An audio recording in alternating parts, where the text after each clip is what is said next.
मियाँ साहब ये चलें, दो चार स्टोरीज़ हैं जो इस सेगमेंट में नाज़रीन हम डिस्कस करेंगे। एक तो ये बताएं कि ये कल से जो स्टोरी एक है वो कूदम मचा हुआ है, इसमें कहा जा रहा है कि यार ये तो बेशुमार कि कितने 5,000 अरब रुपए की करप्शन हुई, जिसमें से इनिशली 500 अरब रुपए रिकवर करने का इंदिया या कम अज़ कम अज़्म ज़ाहिर किया जा रहा है।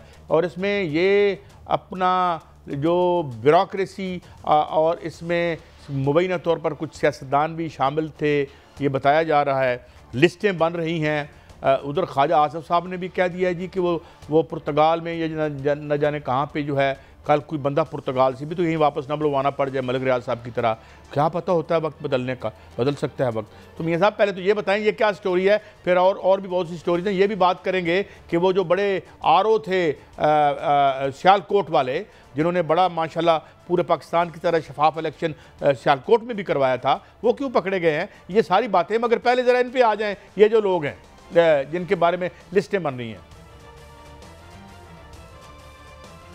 देखें कायद साहब, ये लिस्टें बन नहीं रही, ये लिस्टें बन चुकी हैं। 1.5 साल हो चुका है इस पर जो है वो इन्वेस्टिगेशन जारी थी पाकिस्तान में जो करप्शन हुई है और करप्शन जो कर रहे हैं और जिन्होंने करप्शन की है उन पर जो है हाथ डाला जाए।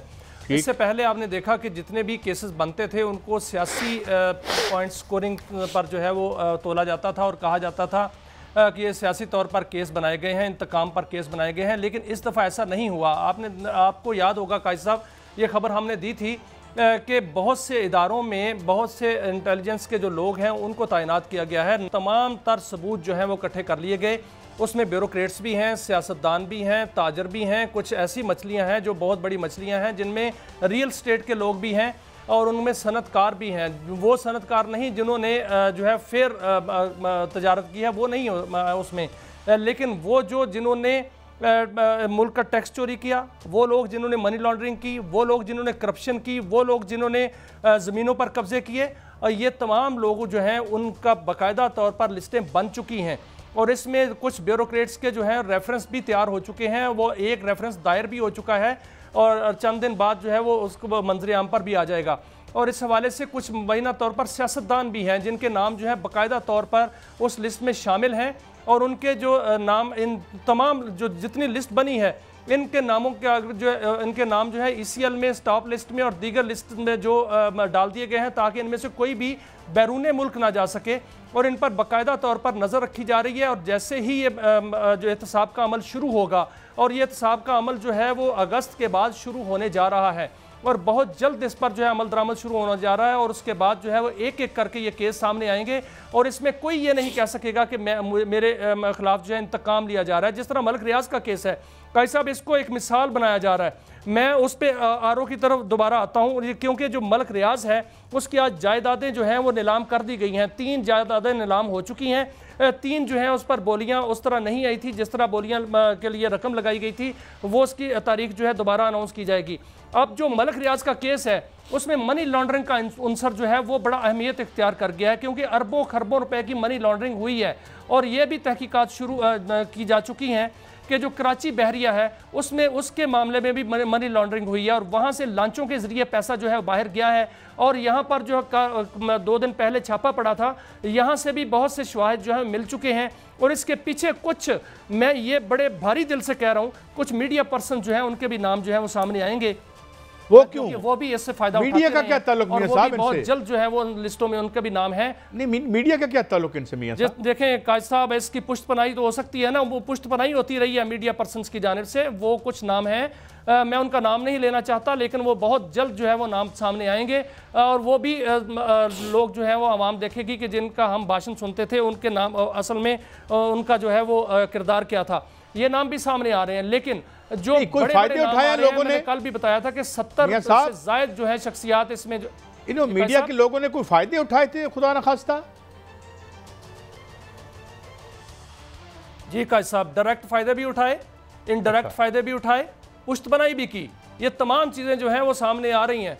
वो जो कल काका जो पकड़ा गया है, जो FIA ने पकड़ा है, लेकिन मियां साहब मैं एक बात आपसे, उनके पीछे भी जो है वो कुछ, एक बात आपसे देखें, कुछ लोग जो डील कर रहे थे, जिन्होंने कुछ पैसे दिए हुए हैं या प्लाट जो है उनकी डेवलपमेंट हो रही थी, वो पहले भी बड़े लोग लुटे हैं। मैं ऐसे लोगों को जानता हूं जिनको गिले हैं दुरुस्त या गलत।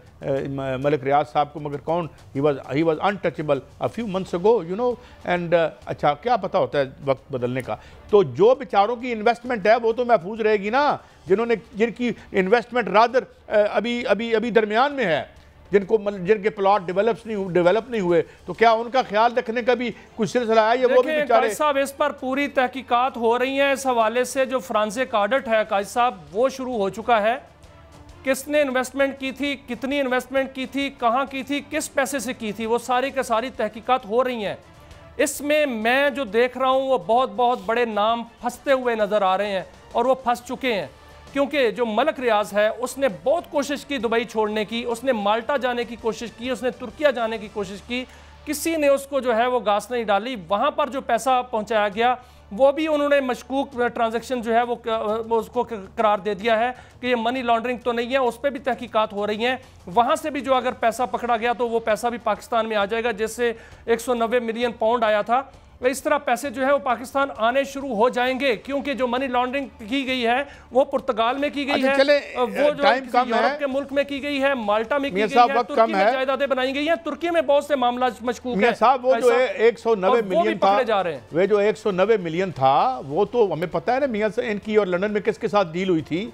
ठीक है, खान साहब भी उसमें तले गए, लेकिन वो भी उनका भी कुछ हाथ पता करना चाहिए ना कि इतनी महंगी, क्योंकि जो बरतानिया में मुतहरक हुए थे इदारे, वो इसके भाई ये तो इतनी की प्रॉपर्टी नहीं है जितने की बिक गई है, फिर वापस हुई और फिर ना ही नहीं लिया किसी का बना था। I believe there still some people are untouchable. अच्छा, ये क्या मामला हुआ है? ये जो ख्वाजा आसिफ साहब क्यों इतने सीखपा और नाराज हैं, आजकल ट्वीटें बड़ी सख्त कर रहे हैं? लेकिन काजी साहब, ये जो ख्वाजा साहब की ट्वीट आई थी ये दिसंबर में आई थी 2024 में। 2025 में कल परसों जो है वो दोबारा उन्होंने ट्वीट कर दी।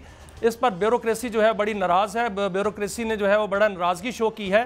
और लेकिन जो ख्वाजा आसिफ साहब ने कहा है, ऐसा तो है, पुर्तगाल में तो बहुत ज़्यादा जो है वो इन्वेस्टमेंट हो चुकी है, और पाकिस्तानियों की और ब्यूरोक्रेसी की और सियासतदानों की, लेकिन बाकी जो लोग हैं वो भी वहाँ पर गए हैं। लेकिन जो कहा जा रहा है, जो अफवाहें चल रही थी वो कल तो पकड़े गए हैं, ख्वाजा आसिफ साहब ने इस्तीफा दे दिया है। उस पर नहीं, वो तो झूठा, वो तो फेक खबर थी, वो तो फेक खबर बताई है, वो तो फेक खबर बताई जा रही है। मगर ये भाईजान क्यों पकड़े गए हैं? बिल्कुल वो जी, इनकी क्या वजह है? मैं काजी साहब उसी तरफ आ रहा हूँ, क्योंकि वो तो फेक खबर थी और वो एक खबर फैलाई गई थी बाकायदा तौर पर, क्योंकि ख्वाजा साहब के खिलाफ जो है वो इसी मामले में बहुत से लोग हो चुके हैं कि जो उन्होंने कल इंकशाफ किया। लेकिन ये जो बात इकबाल संगेड़ा साहब की जा रही है, जिसको additional deputy commissioner revenue Sialkot कहा जाता है, उनको एंटी करप्शन ने गिरफ्तार किया है। वो आरओ भी थे सियालकोट में, जो इलेक्शन हुए थे उसके वो उस हल्के के आरओ थे जहां पर ख्वाजा आसिफ साहब ने इलेक्शन जीता और रियाना डार साहब ने हारा, वो आरओ थे। लेकिन उस हवाले से बहुत सी जो है वो जहाँ पे रियाना, ये बिल्कुल रियाना डार था, लेकिन उसमें जो है वो बहुत सी जो है वो अफवाहें चल रही हैं काजी साहब।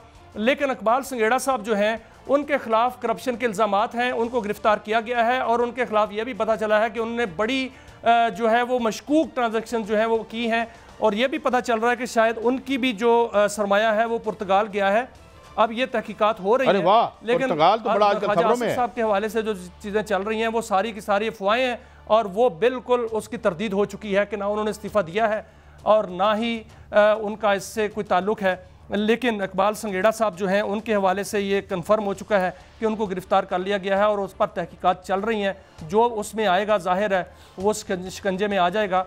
लेकिन ये भी साथ साथ कहा जा रहा है कि बहुत से लोग जो हैं, बहुत सी ब्यूरोक्रेसी जो है वो नाराज़ हो गई है ख्वाजा आसिफ साहब के साथ।